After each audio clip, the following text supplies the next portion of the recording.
Je m'appelle Chris Joyce et je suis sur les réseaux sociaux depuis 5 ans. Je suis papa d'une petite fille qui s'appelle Liliana. On fait des vidéos où on s'amuse, on montre notre quotidien.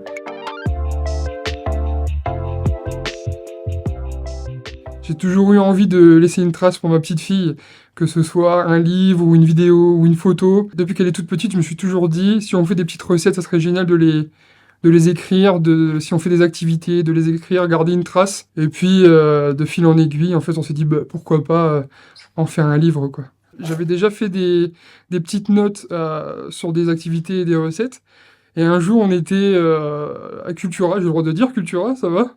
On était à Cultura et Liliana était en train de feuilleter un livre de recettes de deux coques d'or. Je la trouvais hyper mignonne, j'ai mis une petite story et j'ai reçu un message de la personne qui s'occupe de l'Instagram qui m'a dit: «Oh, ça serait génial, pourquoi pas faire quelque chose ensemble?»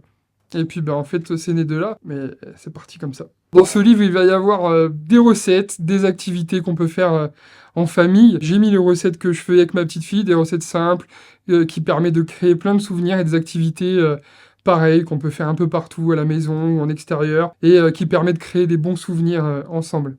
Je pense que c'est tout âge, hein, à partir du moment où il y a papa ou maman qui peut le lire. Aux enfants, on peut s'amuser, mais je dirais, allez, à 3-4 ans, on peut déjà commencer à faire des recettes assez sympas. Moi, j'ai commencé à faire les recettes avec Lily, elle avait 2 ans et demi. Je pense qu'à partir de 3 ans jusqu'à 77 ans, pourquoi pas faire des activités avec ses petits-enfants, ça peut être cool. Comme je disais tout à l'heure, j'ai toujours eu envie de laisser une petite trace à ma fille, de me dire que si un jour je suis plus là, elle pourrait dire: «Waouh, regarde ce que je faisais avec mon papa, on faisait des activités vraiment cool, on a des traces en photo, on a des traces en vidéo». Et les écrits, c'est plutôt pas mal aussi, donc et c'est en grande partie pour ça qu'on a fait ça aujourd'hui, et c'est ce que je veux que les gens en ressortent en se disant: «Bon, on va se servir de ce petit livre et puis se créer plein de souvenirs, nous aussi». La recette principale que je retiens à chaque fois, et il y a pas de surprise, c'est les crêpes. C'est la recette la plus simple au monde qu'on peut faire avec un enfant dès le plus bas âge, et on s'amuse parce que c'est juste verser, mettre des quantités, on peut en mettre un peu partout, c'est pas très grave. Faire attention, pas gâcher non plus, hein, c'est je me suis déjà pris des remontrances pour ça. C'est génial, on peut s'amuser simplement et puis après on se régale, donc c'est super cool.